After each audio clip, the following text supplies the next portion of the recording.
하나님의 불과 영광이 임할 것이다. 제 손님은 그것이 하나님의 초자연적인 임재를 여는 불이라고 말했습니다. 하나님의 불을 준비하십시오. 환영합니다, 성령님. 모세, 여호수아, 갈렙, 다윗은 그들에게 쉐키나 영광을 가지고 있습니다. 전통적인 유대 남자로서 그 동일한 영광이 저를 구해주셨고 제게 결코 가능하지 않았던 것, 즉 하나님에 대한 경험적 지식을 주셨습니다. 그 동일한 영광이 바로 지금 이 스튜디오에 있으며 여러분에게도 하나님에 대한 동일한 경험적 지식을 주실 것입니다. 여러분을 위한 말씀이 있습니다. 당신의 최고의 해가 당신 앞에 있습니다. 제가 왜 이렇게 말할까요? 제 손님인 토미 에반스는 영광스러운 능력의 쓰나미가 지구의 표면을 휩쓸고 변화시키는 것을 보여주는 천사와의 만남을 가졌습니다. 토미, 그것에 대해 말해 주십시오. 네, 2005년이었고 아내와 저는 사실 정말 힘든 시간을 보내고 있었습니다. 우리는 많은 저항을 경험하고 있었습니다. 우리의 사역, 우리의 가족에 대항하여 밀어붙이는 것들이 있었습니다. 시련과 환난 가운데 하나님이 나타나셔서 개입하시는 것 같지 않았습니다. 때로는 우리가 겪고 있는 일이 중요하지 않을 때도 있습니다. 우리의 삶의 최악의 부분이 때때로 우리의 돌파구에서 가장 위대한 영역 중 하나이며 그것이 바로 하나님이 하시는 일이십니다.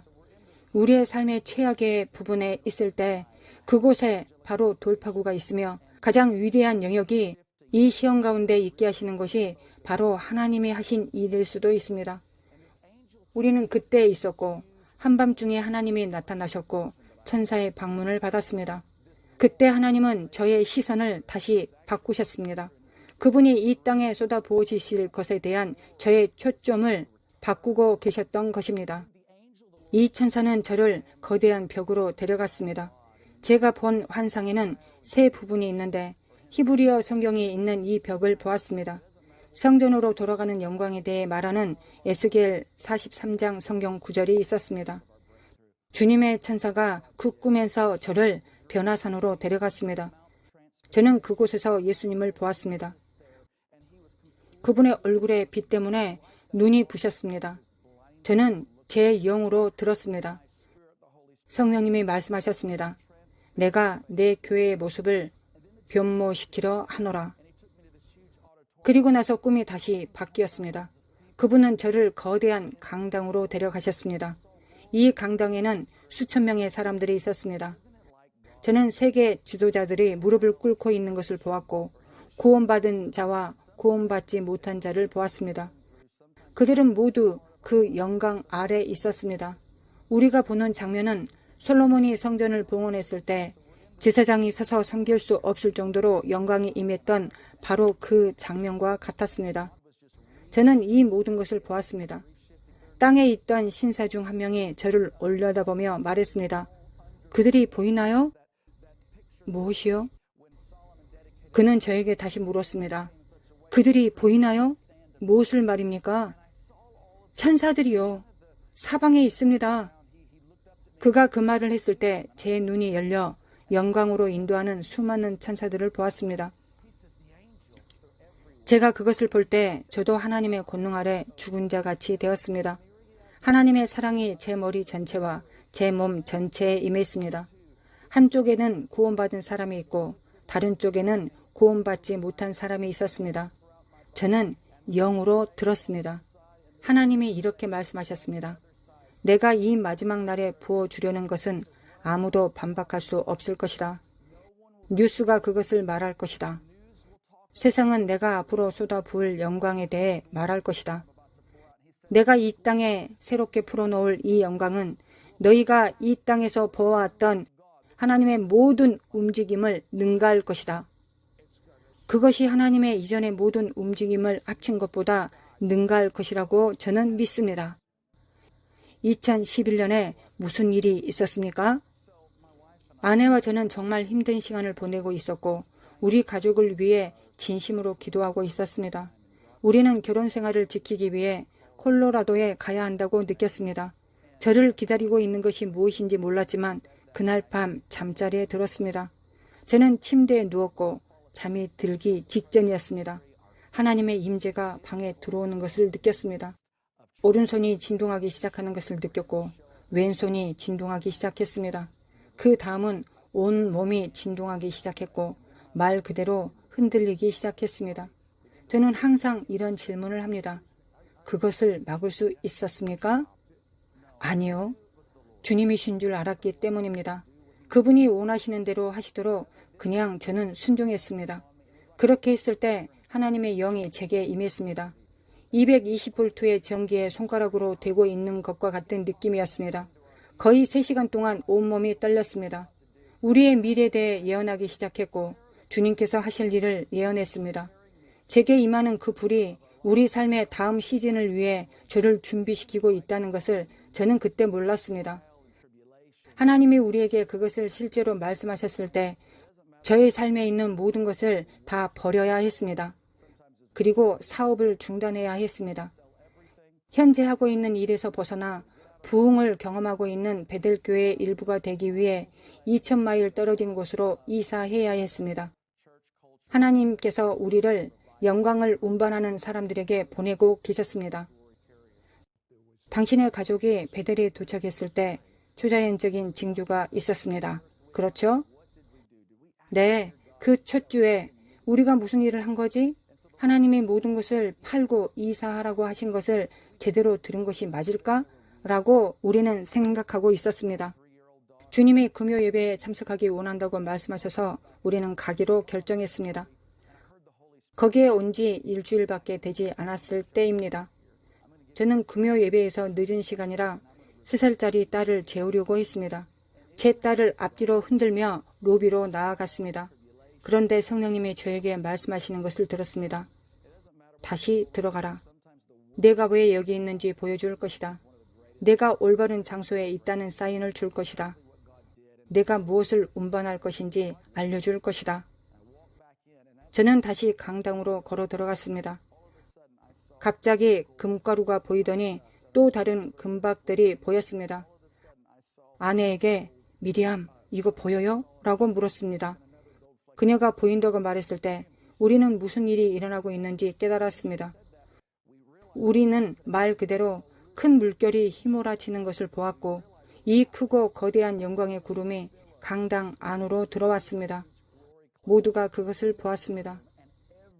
모든 사람들이요? 이 모임에서 일부 사람들이 그것을 보았습니까? 아닙니다. 그곳에 있는 모든 사람이 보았습니다. 이것은 우리의 상상의 장면이 아니었습니다. 하나님의 영광이 물리적으로 나타난 것이었습니다. 하나님의 영광, 쉐키나가 우리 눈에 보였습니다. 당신은 그것을 하나님의 말씀으로 받아들였습니다. 여기 오길 잘했어 라고 당신은 말했다고 했습니다. 그러면서 당신은 이 영광을 2가지 영어로 언급했습니다. 그것은 바로 불과 영광입니다. 이것에 대해 들어본 적이 없는 분들을 위해 말씀해 주십시오. 불은 무엇입니까? 또 영광은 무엇입니까? 네, 예수님은 우리를 구원하시기 위해 이 땅에 오셨습니다. 하지만 그분은 특정한 인물을 위해 이 땅에 오신 것이기도 합니다. 그것은 이 땅에 불을 내리시는 것이었습니다. 우리 삶에 임하는 불, 오순절의 불, 성령의 불입니다. 그것은 우리가 그분의 명백한 임재인 영광의 전달자가 되도록 준비시킵니다. 그 불은 우리를 정화하고 정죄하고 성별하고 구별하고 움직이게 하고 열심과 열정과 기름 부음을 우리 안에 두어 왕국을 발전시키는데 효과적이게 합니다. 이것이 바로 하나님의 불입니다. 그럼 영광은 무엇입니까? 영광은 그분의 명백한 임재가 알려지는 것입니다. 성경은 하나님이 무소 부재하시다고 말하지만 그분은 모든 곳에 자신을 나타내시지는 않으십니다. 영광은 성령님이 가져오시는 분위기나 환경입니다. 그것은 초자연적인 영역이고 창조적인 기적의 영역입니다. 대규모의 구원과 구원받은 영의 영역입니다. 하나님의 명백한 임재가 우리의 눈으로 확인할 수 있게끔 나타나지는 것이며 삼위일체 존재 안에 있는 모든 것들이 우리에게 알려지는 것을 의미합니다. 바로 계시되는 것을 의미합니다. 우리가 하나님께 질문할 필요도 없습니다. 우리가 예상할 필요도 없고 추측할 필요도 없습니다. 그것은 영광이고 영광이 나타났을 때 우리는 아무것도 질문할 필요가 없습니다. 갑자기 이 불과 이 영광이 온 세상에 임할 것입니다.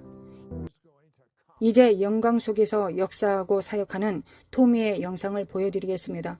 2020년 1월 브라질 강당은 5,000명으로 꽉 찼습니다. 하나님의 명백한 임재, 하나님의 명백한 선하심, 하나님의 명백한 영광이 나타났습니다. 자, 보십시오. Let him touch you. Deixa ele te tocar. Come. I need catchers. Eu preciso de obreiros, me ajudem aqui. Obreiros, me ajudem Keep aqui. catchers. Obreiros, ajudem a gente aqui. Algum obreiro ajuda, amém? Fire, keep pressing in. Fogo, continua pressionando, querida. Fire, come. Vem cá, querida. More. Receive it. Recebe. Receive it. Oh, está ficando mais It's pesada. getting heavier. A glória está ficando mais pesada. Fire. Ei! Fire.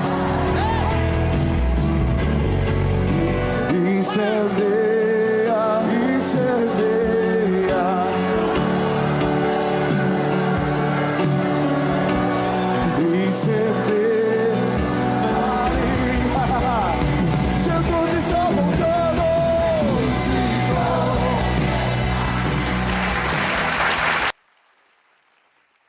그런 일이 일어났을 때 놀랐습니까? 솔직히 그랬습니다. 충격을 받았습니다. 저는 사역하고 손을 대고 사람들에게 안수하고 기도하고 개인적인 사역을 좋아했습니다.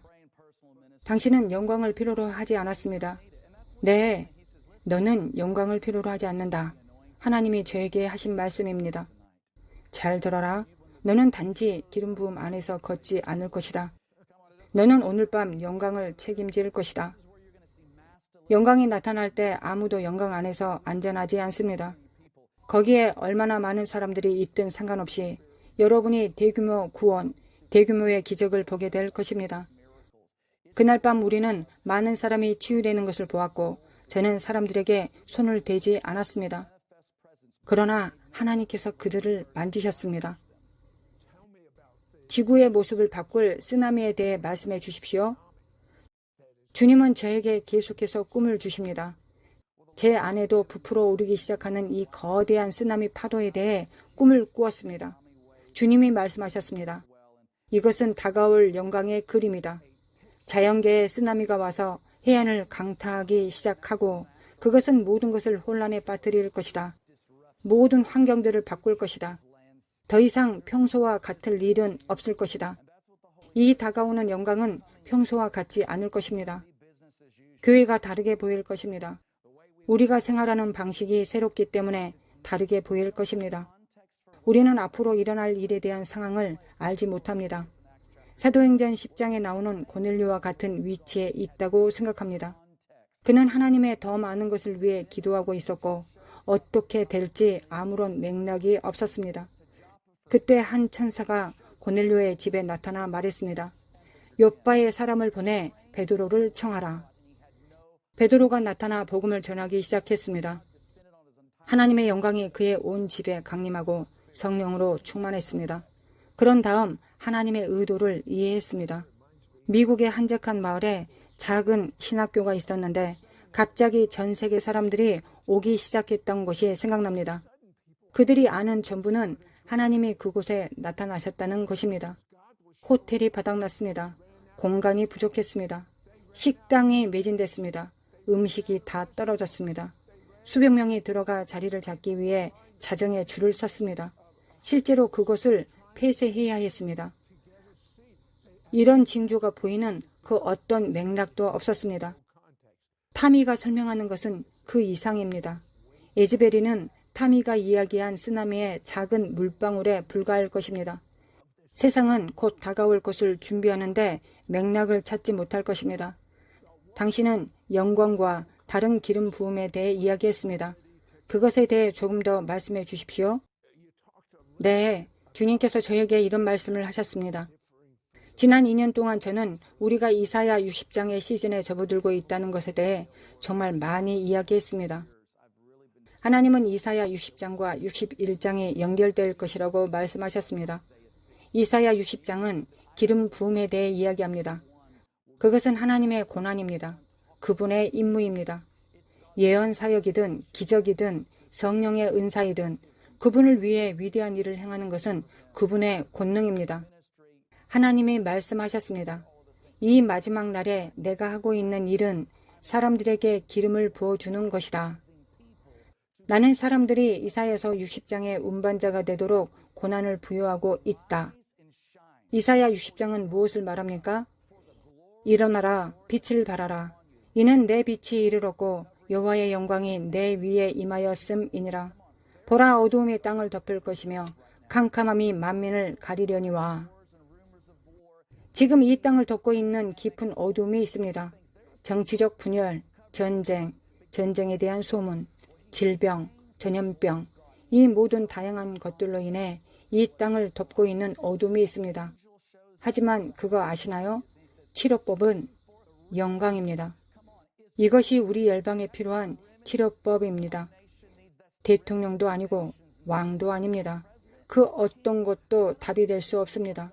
우리 민족과 세상 열방을 위한 유일한 응답은 다시 교회를 통해 주님의 영광이 드러나는 것입니다.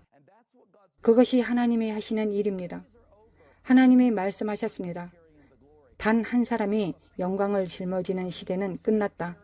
나는 영광을 짊어질 불타는 자들을 일으키고 있다. 당신의 새 책에서 많은 것을 가르칩니다. 평균적인 그리스도 안에 있는 하나님의 기름 부음이 기하급수적으로 증가할 수 있습니까? 당신의 조언은 무엇입니까? 물론입니다, 시드. 개인적으로 제 삶의 기름 부음이 증가하는 것을 보았습니다.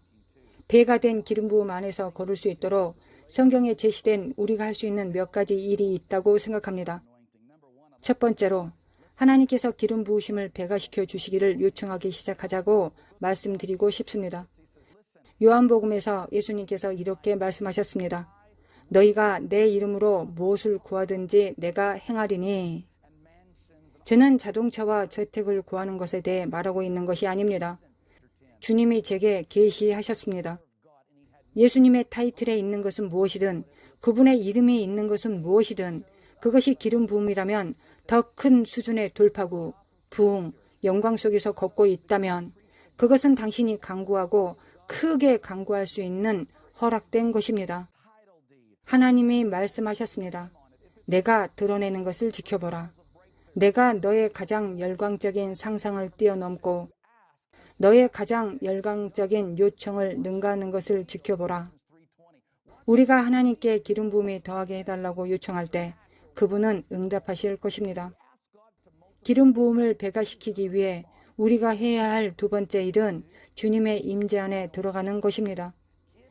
시편 92편 10절입니다.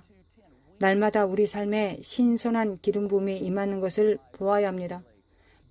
하나님은 마태복음 25장에서 말씀하셨습니다. 10처녀의 비유입니다. 등불을 가지고 서 있는 10명의 처녀가 있습니다. 그들은 모두 같은 기회를 받았습니다. 모두 등불을 가지고 있었는데 5명만 슬기롭고 나머지 5명은 어리석었습니다. 슬기로운 5사람에게는 기름이 있었고 어리석은 다른 사람은 기름이 없었습니다. 사람들이 그 기름 부음을 사야 합니까? 라고 저한테 질문합니다. 제 영적 멘토 중 한 명이 저에게 말하는 것을 저는 좋아합니다. 그는 복음은 거저이지만 성숙은 값비싸다 라고 말했습니다. 저는 우리가 가서 기름을 사는 법을 배워야 한다고 믿습니다. 기름을 어떻게 삽니까? 우리의 삶으로 그것을 삽니다. 기름 부음은 당신에게 모든 것을 요구할 것입니다. 당신의 시간이 많이 소요될 수 있습니다. 예수님과 함께 있기 위해 그분의 임재 안에 있기 위해 1시간 일찍 일어나야 할 수도 있습니다. 세상은 우리의 은사를 필요로 하지 않습니다. 세상은 신자에게 성령의 기름 부음을 필요로 합니다. 멍에를 꺾는 것은 기름 부음이기 때문입니다. 세 번째로 권하고 싶은 것은 주님이 이것을 계시하여 주셨습니다. 당신의 삶의 배가 된 기름 부음을 원한다면 우리가 자신의 자리에 들어갈 때입니다. 출애굽기 40장에서 이것을 말합니다. 우리의 자리에 들어가는 것에 대한 아름다운 그림이 있습니다. 모세는 성전의 모든 기구들을 제자리에 두도록 명령했습니다. 주님께서 정말 성전에 있는 기구와 모든 것을 제 자리에 두라고 하셨습니다. 모든 것이 제 자리에 있을 때가 하나님이 기구에 기름을 부으셨을 때였습니다. 여러분이 학교의 교사이든 사업주이든 목사이든 지도자이든 당신의 자리는 주일 아침에 예물로 드려지는 것입니다. 그것이 어떤 모습이든 당신의 자리에 있을 때 하나님은 기름 부음을 배가시키실 것입니다. 저를 정말로 사로잡은 것 중 하나는 불을 가져와 유지하기 위해 누구나 할 수 있는 일이 있습니다. 다른 사람의 자료를 읽거나 비디오나 테이프를 보고 그것을 설명하기도 합니다. 네, 실제로 제가 하는 일 중 하나입니다. 주님은 내가 계속 불을 붙이고 싶다면 이라고 말씀하셨습니다. 레위기 6장에서 이렇게 말합니다. 내가 불을 보낼 것이지만 그것을 계속 타도록 하는 것은 제사장들이다. 우리가 해야 할 일 중 하나이며 삶에서 불이 계속 타도록 하는 것은 우리가 예수님이 하신 일에 대한 간증을 증언할 때입니다. 저는 하나님이 전 세계에 하시는 일에 대해 묵상하고 읽고 보고 듣고 있습니다. 사람들이 창조적인 기적을 행하는 것을 듣기 시작했고 그것은 일어날 수 있는 일에 대해 제 마음을 뜨겁게 했습니다. 그래서 저는 하나님, 당신이 그들을 위해 하실 수 있다면 저에게도 하실 수 있습니다. 라고 말씀드렸습니다. 우리는 위험을 감수하고 실행하기 시작했습니다. 사람들이 그들의 몸에 있는 금속이 치료되고 있다는 것을 들었습니다. 우리는 몸에 금속이 있는 사람들을 위해 기도하기 시작했습니다. 그렇게 한 이후로 전 세계 사람들에게 외과적으로 이식된 금속이 순식간에 용이되는 것을 보았습니다. 예수님에 대한 간증 때문이었습니다. 치유를 위해 바로 지금 기도해 주십시오. 물론입니다. 하나님 아버지, 예수님의 이름으로 시청하고 있는 모든 사람들을 위해 기도합니다. 사도행전 10장 38절에 보면 예수님께서 성령과 능력을 기름 붓듯 하셨음에 그가 두루 다니며 선한 일을 행하시고 마귀에게 눌린 모든 사람을 고치셨다고 했습니다. 모든 고통, 모든 병, 모든 암세포, 모든 종양이 소멸될 것을 전능하신 예수님의 이름으로 선언합니다. 온전해지고 치유되고 자유케 될 것을 전능하신 예수님의 이름으로 선언합니다.